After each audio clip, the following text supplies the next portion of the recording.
नमस्कार, उत्तराखंड समाचार में आपका स्वागत है। मैं रेणु प्रीतिपंत। सबसे पहले मुख्य समाचार। मुख्यमंत्री पुष्कर सिंह धामी ने ली उच्च स्तरीय बैठक। राज्य स्थापना दिवस के कार्यक्रमों की प्रभावी कार्य योजना तैयार करने के दिए अधिकारियों को निर्देश। निर्माण कार्यों में तेजी लाने पर भी दिया जोर।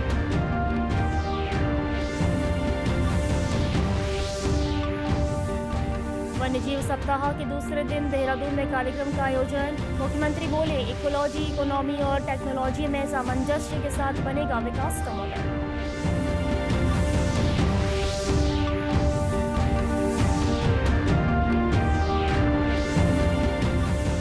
केंद्रीय राज्य मंत्री अजय टम्टा ने अल्मोड़ा में शहीद सम्मान यात्रा 2.0 को हरी झंडी दिखाकर किया रवाना।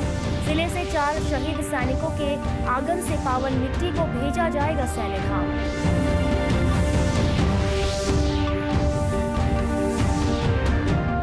10 अक्टूबर को बंद होंगे सिखों के पवित्र तीर्थस्थल हेमकुंड साहिब के कपाट। अब तक 2,68,000 से अधिक श्रद्धालु कर चुके दर्शन।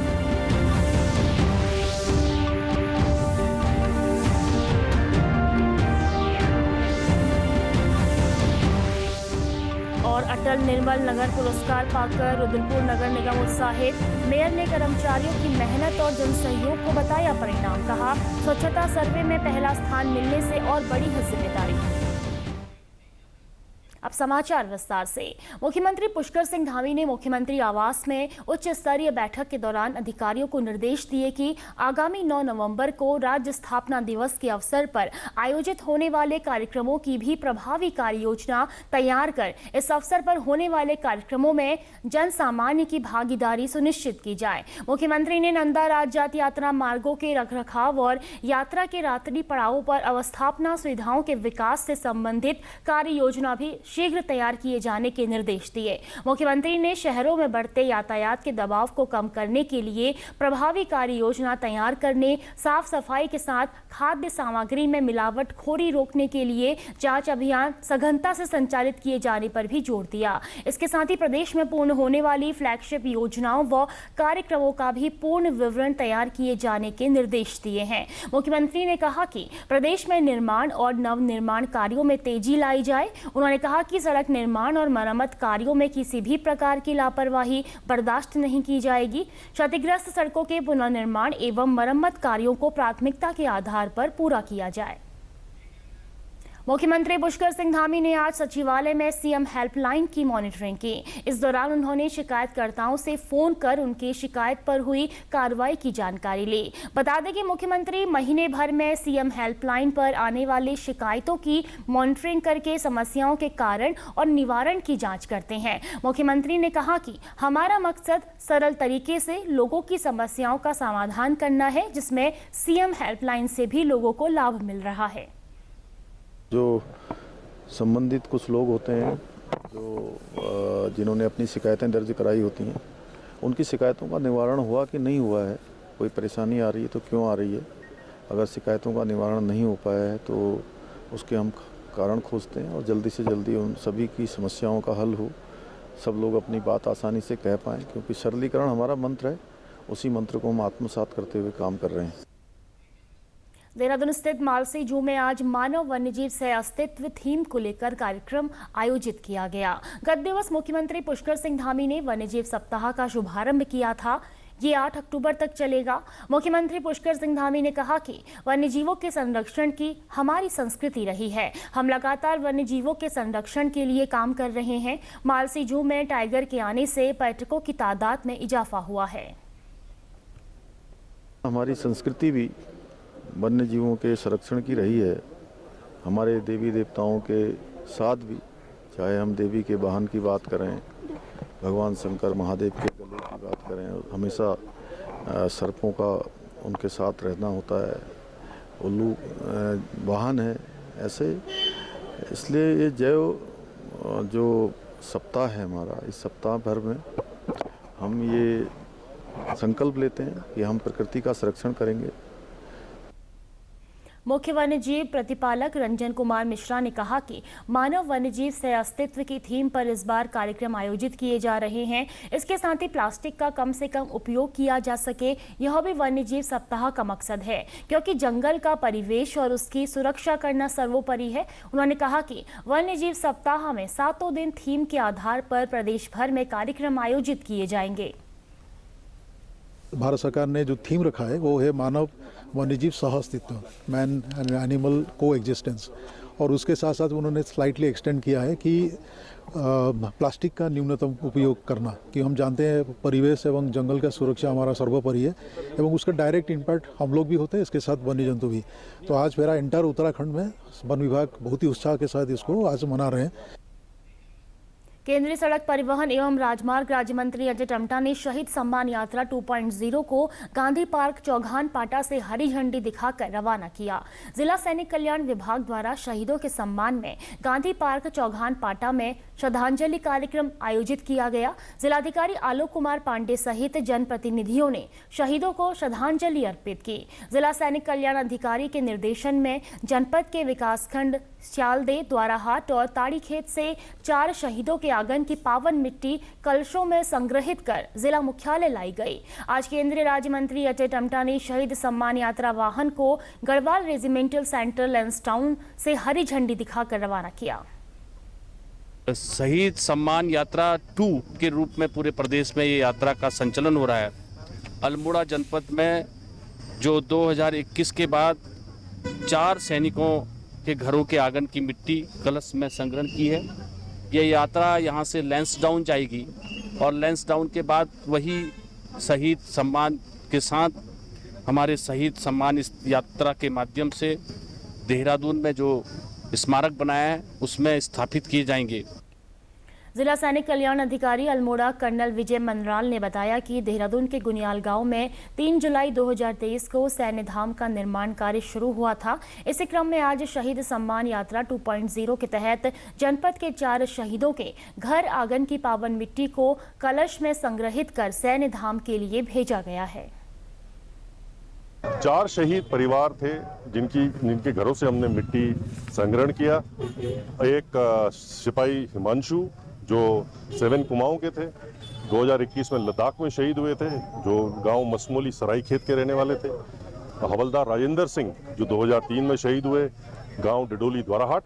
और हवलदार नरेंद्र सिंह जो तलमनारी लोध द्वाराहाट के। और सिपाही ब्रजेश रौतेला जो 2021 में शहीद हुए, गांव सरना ताड़ीखेत। इनके घरों से हमने मिट्टी संग्रहण किया और कलश में यहाँ लेके आए हैं। और ये चारों कलश इस गाड़ी के साथ लैंसडाउन जाएंगे। बात करेंगे अगली खबर की। स्वच्छता सर्वे 2024-25 में उत्तराखंड में पहला स्थान पाने वाले रुद्रपुर नगर निगम को अटल निर्मल नगर पुरस्कार मिला है। मुख्यमंत्री पुष्कर सिंह धामी ने देहरादून में मेयर विकास शर्मा और मुख्य नगर आयुक्त नरेश दुर्गापाल को प्रशस्ति पत्र और 35 लाख रुपए का चेक दिया। बताते चले कि रुद्रपुर नगर निगम को 100% डोर टू डोर कूड़ा कलेक्शन करने, 98% प्रसंस्करण, डंप साइट उपचार, ODF प्लस श्रेणी प्राप्त करने जैसी उपलब्धियों के कारण ये पुरस्कार दिया गया है। मेयर विकास शर्मा ने कहा कि अटल निर्मल नगर पुरस्कार नगर निगम कर्मचारियों की मेहनत और जन सहयोग का परिणाम है। उन्होंने कहा कि आगे शहर को स्वच्छ, हरित और सुंदर बनाने के लिए निगम प्रयासरत है। सरकार ने हमें प्रथम पुरस्कार दिया है। मैं सरकार की अपेक्षाओं पे खरा उतरने की कोशिश करूंगा और हमारी जिम्मेवारी अब और बढ़ गई है। जो माननीय मुख्यमंत्री श्री धामी जी ने हम पे भरोसा जताया है, हमें ये पुरस्कार दिया है, तो हम आने वाले समय में रुद्रपुर को जाम मुक्त करेंगे, जन जन तक सारी सुविधाओं को पहुंचाने का काम करेंगे ताकि रुद्रपुर निरंतर तेज गति से आगे बढ़े। वहीं मुख्य नगर आयुक्त नरेश चंद्र दुर्गापाल ने कहा कि नगर निगम को अब तक 3 अवार्ड मिल चुके हैं। हालांकि अटल निर्मल नगर पुरस्कार मिलने के बाद निगम की जिम्मेदारियां और अधिक बढ़ गई हैं। पहले तो मैं सभी शहरवासियों को थैंक यू बोलता हूं और धन्यवाद बोलता हूं कि उनके सहयोग से नगर निगम ये तीसरा पुरस्कार जीत रहा है। और इनफैक्ट मेयर साहब के आने के बाद ये तीसरा पुरस्कार है। तो ये पुरस्कार तो मिला है, लेकिन अब साथ साथ में जैसा मेयर साहब ने भी बातों में कहा, भी अब जिम्मेदारी ज़्यादा बढ़ गई है। अभी भी शहर में बहुत कुछ सफाई को लेकर किए जाने की आवश्यकता है। अब हम उसको पूरा शहर को रिविजिट करेंगे स्टाफ को दोबारा से कहाँ कहाँ लगाया जाना है, कहाँ गाड़ियाँ प्रॉपरली भेजी जानी है, कहाँ ट्रैक्टर ट्रॉली जेसीबी की सहायता से उठाई जानी है। इन चीज़ों को पूरे शहर को एक खाका दोबारा से मेयर साहब के साथ बैठ के दोबारा तय किया जाएगा। तो हम सफाई के प्रति अब ज़्यादा चिंतनशील हो गए, क्योंकि शहर के लोगों ने अब ये पुरस्कार दिलाने में सहयोग किया। वहीं दूसरी ओर स्वच्छता सर्वे 2024-25 में बेहतर प्रदर्शन करने के लिए कोटद्वार नगर निगम को भी अटल निर्मल नगर पुरस्कार 2025 से सम्मानित किया गया। कोटद्वार नगर निगम ने तीसरा स्थान हासिल किया है। मेयर शैलेंद्र रावत ने कहा कि यह सम्मान कोटद्वार की जनता के सहयोग, नगर निगम की टीम के परिश्रम और स्वच्छ भारत अभियान के प्रति नागरिकों की जागरूकता का परिणाम है। उन्होंने कहा कि जन सहभागिता से ही स्वच्छ भारत के सपने को साकार किया जा सकता है। इसमें आने वाले टाइम पे जन सहभागिता भी कर रहे हैं। हर वार्ड की जन सहभागिता स्वच्छता में करेंगे। उस वार्ड में महिलाओं के साथ बातचीत करके उनकी सहभागिता करेंगे और समय समय पे उन सारे वार्डों को, जो नगर निगम 40 वार्ड हैं, उनका सर्वे कराकर उनको भी हम अच्छा पारितोषित धनराशि देंगे। वहीं नगर आयुक्त पीएल शाह ने कहा कि अटल निर्मल नगर पुरस्कार के मानकों पर खरा उतरते हुए क्षेत्र में कई काम किए गए हैं। उन्होंने बताया कि आने वाले समय में कुछ ऐसी योजनाएं होंगी जिनके जरिए कोटद्वार स्वच्छता के क्षेत्र में नंबर 1 स्थान पर आ सकेगा। पूरा जो है लेगेसी वेस्ट का डिस्पोजल करवाया, दूसरा वेस्ट टू वंडर पार्क बनाया। इसी के साथ हमने जो RRR का जो कॉन्सेप्ट है उसको हमने लागू किया। इसके अलावा हमने C&D हमने प्लेस जो है स्थापित किया, जो हमारा कंस्ट्रक्शन एंड जो डेमोलिशन हमारा वेस्ट होता है उसके निस्तारण के लिए हमने साइट का सिलेक्शन किया और वो साइट हमने बनाई है। दूसरा हमने मटेरियल रिकवरी सेंटर हम लोगों ने बनाया है। और अब खबर राजधानी देहरादून से। पेपर लीक मामले को लेकर देहरादून में कांग्रेस ने मुख्यमंत्री आवास कूच किया। शुक्रवार को कांग्रेस मुख्यालय से मुख्यमंत्री आवास कूच करने पहुंचे कांग्रेसी कार्यकर्ताओं को पुलिस ने हाथीबड़कला स्थित बैरिकेडिंग पर रोक दिया। इस दौरान पुलिस और कांग्रेस कार्यकर्ताओं के बीच धक्का मुक्की भी हुई। रैली में पूर्व मुख्यमंत्री हरीश रावत, कांग्रेस प्रदेश अध्यक्ष करण महारा, विधायक प्रीतम सिंह, पूर्व कांग्रेस प्रदेश अध्यक्ष गणेश कोदियाल, पूर्व सांसद प्रदीप टमटा सहित कई कांग्रेस नेता व कार्यकर्ता शामिल हुए। प्रदर्शन में शामिल पूर्व मुख्यमंत्री हरीश रावत ने आंदोलन को युवाओं की आवाज करार दिया। ये युवा का जो जैन जी का आंदोलन है, ये इस राज्य के लोगों की भावना का आंदोलन था। लोग निरंतर हो रही पेपर चोरी से और ये परीक्षाओं को जो टाला जा रहा था उससे दुखी थे, आक्रोशित थे। तो उसी को आज ध्वनि देने के लिए, आवाज देने के लिए कांग्रेस आई है। वहीं इस मसले पर मुख्यमंत्री पुष्कर सिंह धामी का कहना है कि छात्रों की मांग के मुताबिक पेपर लीक मसले की CBI जांच के आदेश दिए जा चुके हैं। उन्होंने कांग्रेस पर तंज कसते हुए कहा कि पहले एकजुट होकर तय करें कि CBI जांच से खुश भी हैं या नहीं। पहले तो उन सबको आपस में सलाह कर लेनी चाहिए कि वो CBI जांच से खुश है कि नहीं है, क्योंकि ये तो छात्रों की मांग थी। हमने छात्रों की मांग और हमने कहा है कि आगे भी जो छात्रों की मांग होगी उन सभी न्यायोचित मांगों पर हम काम करेंगे। लेकिन ये लोग तो CBI ED ऐसी संस्थाओं को हमेशा कोसते रहते हैं। तो ये सब आपस में इनके सब नेता, पार्टी अध्यक्ष जी भी और नेताओं से भी पूछ लेते जो उनके वरिष्ठ नेता हैं, और क्या वो CBI से खुश हैं कि नहीं है। अगर CBI से खुश हैं तो अपने प्रकरण में क्या कहते हैं और इसमें क्या कहते हैं। यहाँ रुकेंगे एक छोटे से ब्रेक के लिए, आप बने रहिए हमारे साथ।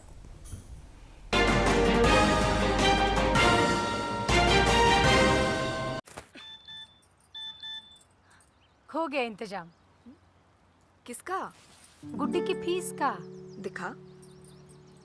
20,000 का लोन तुरंत। पता है कौन दे रहा है, ब्याज कितना है? लोन विनियमित संस्थानों से ही लें और कर्ज उतना जितनी जरूरत, वो भी जांच कर। हो गया इंतजाम। पगार एडवांस में भेजिए। RBI कहता है, सही वित्तीय बर्ताव करे आपका बचाव।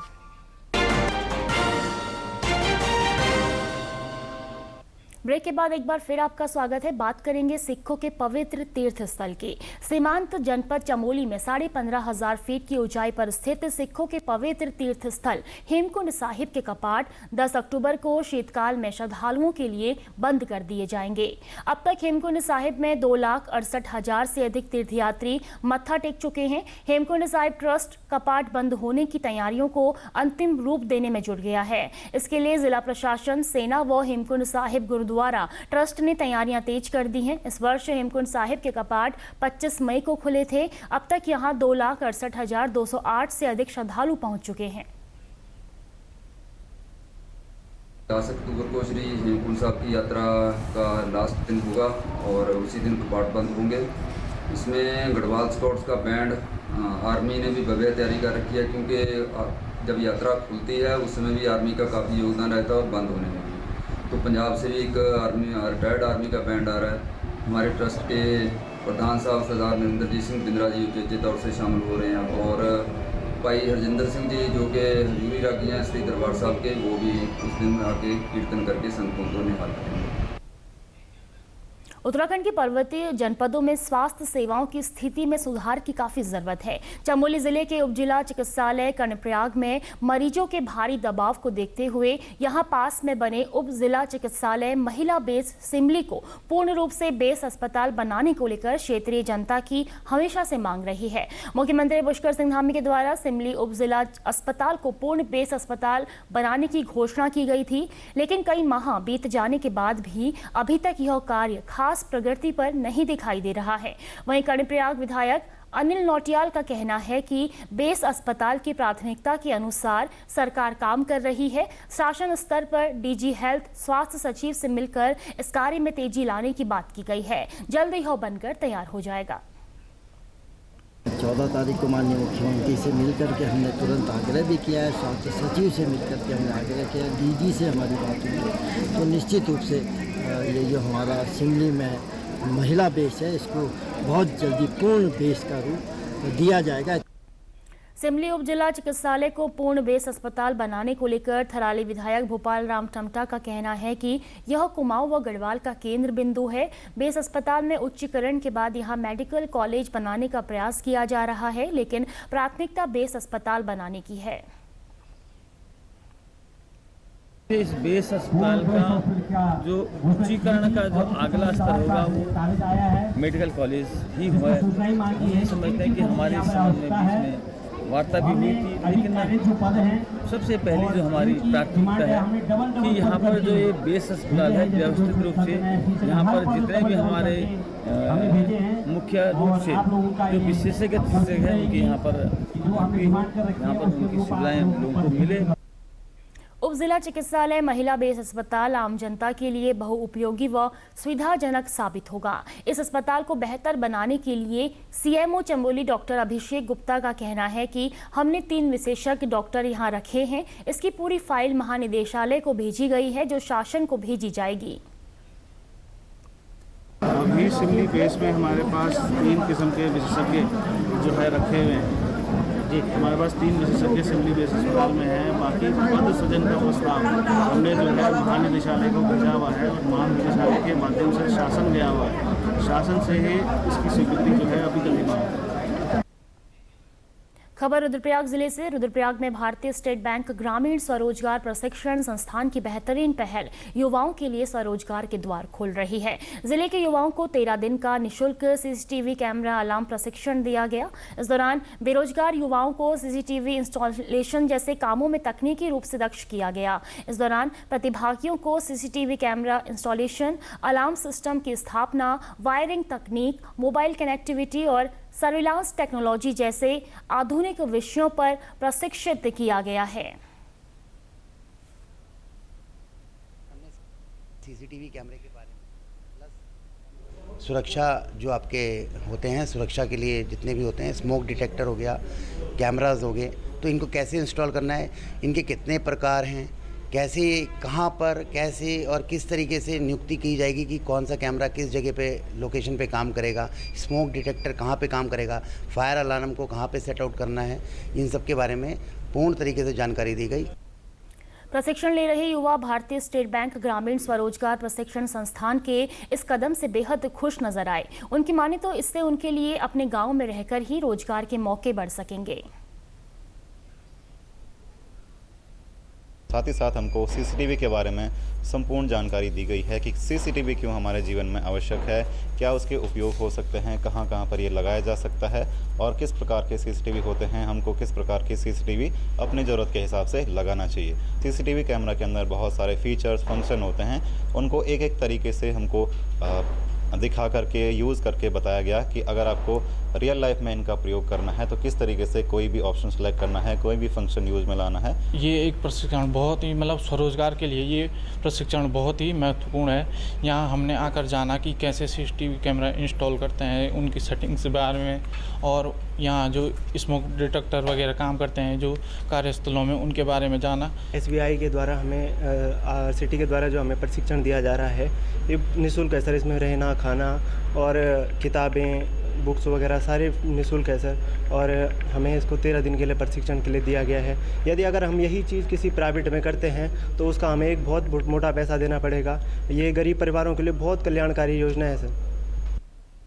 प्रशिक्षक भूपेंद्र सिंह रावत ने कहा कि सरकारी और गैर सरकारी संस्थानों के साथ साथ घरों में भी सीसीटीवी कैमरे की बड़ी डिमांड है, लेकिन स्थानीय युवाओं के इसमें दक्ष न होने के चलते सीसीटीवी कैमरे लगवाने के लिए तकनीकी जानकार बाहर से बुलाने पड़ते हैं। ऐसे में स्थानीय लोगों को यह प्रशिक्षण भविष्य में रोजगार की दिशा में आगे बढ़ाएगा। जैसे यहाँ पे इतने सारे होटल हैं, आपके हॉस्पिटल हैं सर, दुकानों में कैमरों की बहुत डिमांड है, लेकिन हम लोग देखते हैं कि हमारे जो यहाँ के लोकल युवा हैं उन्हें ये काम नहीं, टेक्निकल काम बहुत कम आता है और बाहर से ज़्यादातर लोग आते हैं जो इन कामों को, टेक्निकल कामों को करते हैं। तो हमारा एक उद्देश्य था सर कि यहीं पे क्यों ना यहीं का हमारे जनपद का युवा इन टेक्निकल कामों को सीख के और जो कैमरा इंस्टॉलेशन और सुरक्षा अलार्म, अन्य या डोर अलार्म की बात करें, क्यों ना वही इसको अपने रोजगार के रूप में अपनाएं और क्यों ना अपनी आर्थिक स्थिति को सुधारें और यहाँ से पलायन ना करें सर। इस मुहिम पे हमने काम किया है सर। और अब बात करेंगे चंपावत जिले की। चंपावत जिले के बाराकोट के प्रसिद्ध लड़ीधुरा शैक्षिक, धार्मिक एवं सांस्कृतिक महोत्सव का सांस्कृतिक झांकियों के साथ शुभारंभ हुआ। 5 दिवसीय इस महोत्सव में वाद विवाद, निबंध, भाषण, प्रश्न मंच, प्रश्नोत्तरी, कला, ऐपण सहित विभिन्न शैक्षिक एवं खेल प्रतियोगिताओं के साथ ही सांस्कृतिक संध्या का आयोजन भी किया जा रहा है, जिसमें स्थानीय व विभिन्न पंजीकृत दलों द्वारा सांस्कृतिक कार्यक्रमों का प्रस्तुतिकरण दिया जाएगा। कार्यक्रम के शुभारंभ अवसर पर विधायक खुशहाल सिंह अधिकारी ने कहा कि इस प्रकार के महोत्सव हमारी संस्कृति व परंपराओं को जीवित रखने का कार्य करते हैं। लड़ीधुरा शैक्षिक एवं सांस्कृतिक मंच के अध्यक्ष नागेंद्र कुमार जोशी ने बताया कि क्षेत्र की समृद्धि और खुशहाली के लिए प्रत्येक वर्ष लड़ीधुरा महोत्सव आयोजित किया जाता है। उन्होंने बताया कि यह महोत्सव 7 अक्टूबर तक आयोजित किया जा रहा है। 2012 से हम लोग इस कार्यक्रम को कर रहे हैं और तब से अनवरत यह चल रहा है। इस कार्यक्रम का मुख्य उद्देश्य जो हमारी सांस्कृतिक विरासतें हैं उनको संरक्षण करना, छात्र छात्राओं को एक उचित मंच प्रदान करना और समाज में जो वंचित वर्ग हैं, पिछड़े हैं, उनको सहारा देना, यदा कदा आने वाली आपदाओं में पूरे क्षेत्र को एकजुट करते हुए उनको मदद देना है। और पिछले कई वर्षों से जब से हमने ये महोत्सव शुरू किया है, इसके काफ़ी सकारात्मक परिणाम आ रहे हैं। छात्र छात्राओं को इसका लाभ मिल रहा है, युवाओं को इसका लाभ मिल रहा है। महोत्सव के व्यवस्थापक नवीन जोशी ने बताया कि महोत्सव में वाद विवाद, प्रश्न मंच, कला, निबंध, कुमाऊनी भाषण प्रतियोगिता के साथ ही वॉलीबॉल, मटका फोड़, दौड़ आदि प्रतियोगिताओं का आयोजन किया जाता है। लड़ीधुरा महोत्सव इस वर्ष भी विगत वर्ष की भांति आयोजित किया जा रहा है, जिसमें शैक्षिक प्रतियोगिताओं के अंतर्गत सामान्य ज्ञान प्रतियोगिता, निबंध प्रतियोगिता, चित्रकला प्रतियोगिता और कुमाऊनी भाषा के संवर्धन हेतु भाषण प्रतियोगिता भी यहाँ पर आयोजित की जाएगी। इसके साथ ही खेल प्रतियोगिताओं में रस्साकसी प्रतियोगिता, शरीर सौष्ठव प्रतियोगिता, हाफ मैराथन प्रतियोगिता भी आयोजित की जाएंगी। हमारा इस मेले का मुख्य उद्देश्य ये है कि क्षेत्र के बच्चों का विकास हो और वो अपने जीवन में अग्रसर हो सके। और अब बात करेंगे उत्तराखंड के मौसम की। मानसून की विदाई हो गई है, अक्टूबर माह में हम प्रवेश कर चुके हैं, लेकिन उत्तराखंड में एक बार फिर मौसम बदलने वाला है। मौसम विज्ञान केंद्र देहरादून ने मौसम का पूर्वानुमान जारी करते हुए बताया कि 5 अक्टूबर की रात्रि से पश्चिमी विक्षोभ सक्रिय होने की संभावना है। इसके चलते 5, 6 और 7 अक्टूबर को प्रदेश के अधिकांश जिलों में भारी बारिश देखने को मिल सकती है। इस दौरान उत्तरकाशी, देहरादून, चमोली आदि जनपदों में भारी बारिश हो सकती है। इसके अलावा 4000 मीटर से अधिक ऊंचाई वाले क्षेत्रों में बर्फबारी हो सकती है। तो 3 और 4 अक्टूबर को उत्तराखंड के पर्वतीय क्षेत्रों में कुछ स्थानों पर हल्की से मध्यम वर्षा मिलने की संभावना है, जबकि मैदानी क्षेत्रों में कहीं कहीं बहुत हल्की से हल्की वर्षा मिल सकती है। उसके बाद 5 तारीख की रात्रि से एक पश्चिमी विक्षोभ उत्तराखंड को प्रभावित कर सकता है, जिसके कारण 5 तारीख को उत्तराखंड के उत्तरकाशी, रुद्रप्रयाग, चमोली, पिथौरागढ़, बागेश्वर और देहरादून जनपदों में अनेक स्थानों पर, जबकि अन्य जनपदों में कुछ स्थानों पर हल्की से मध्यम वर्षा मिलने की संभावना है। 6 और 7 तारीख को उत्तराखंड में जो अधिकांश स्थान है वहां पर हल्की से मध्यम वर्षा मिलने की संभावना है, और जो अधिक ऊंचाई वाले क्षेत्र हैं, विशेषकर 4000 मीटर या उससे अधिक ऊंचाई वाले क्षेत्र, वहां पर कहीं कहीं बर्फबारी भी मिल सकती है। प्रदेश के समाचारों में बस इतना ही। चलते चलते मुख्य समाचार एक बार फिर। मुख्यमंत्री पुष्कर सिंह धामी ने ली उच्च स्तरीय बैठक। राज्य स्थापना दिवस के कार्यक्रमों की प्रभावी कार्य योजना तैयार करने के दिए अधिकारियों को निर्देश। निर्माण कार्यों में तेजी लाने पर भी दिया जोर।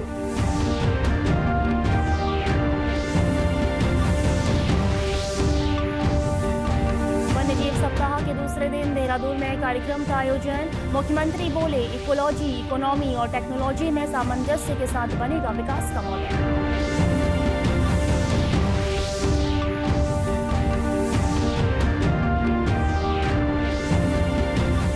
केंद्रीय राज्य मंत्री अजय टम्टा ने अल्मोड़ा में शहीद सम्मान यात्रा 2.0 को हरी झंडी दिखाकर किया रवाना। जिले से 4 शहीद सैनिकों के आंगन से पावन मिट्टी को भेजा जाएगा सैन्य धाम।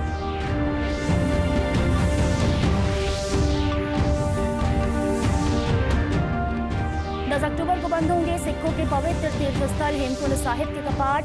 अब तक 2,68,000 से अधिक श्रद्धालु कर चुके दर्शन।